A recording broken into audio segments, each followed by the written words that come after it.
دیکھیں، جب ہم لوگ اس دل میں رب کائنات کی جگہ پر غیر اللہ کو بٹھا دیتے ہیں تو وہی غیر اللہ کی محبت ہمیں رسوا کر دیتی ہے، ہمیں ذلیل کر کے رکھ دیتی ہے۔ دل میں جس جگہ پر رب کائنات کو ہونا چاہیے، اگر وہاں دنیا آ جائے تو وہی دنیا کی محبت انسان کو رون دیتی ہے، مایوس کر دیتی ہے، زندگی سے سکون چھین لیتی ہے، خوشیوں کو چھین لیتی ہے، چاہے وہ محبت دولت کی شکل میں ہو، شہرت کی یا پھر کسی انسان کی۔ اس طرح کی محبت کی انتہا پتہ ہے کیا ہوتی ہے؟ صرف اور صرف بیزاری۔ اینڈ پہ آ کر انسان ان چیزوں سے بیزار ہو جاتا ہے۔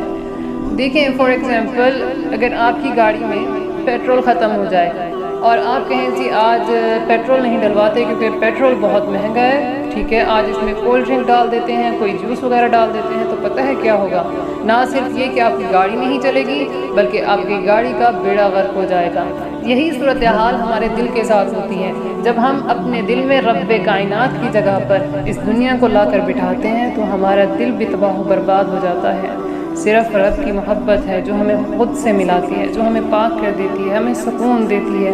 کسی نے کیا خوب کہا ہے کہ ایک مدت کے بعد ہم نے یہ جانا اے خدا، ایک مدت کے بعد ہم نے یہ جانا اے خدا، عشق تیری ذات سے سچا، باقی سب افسانے۔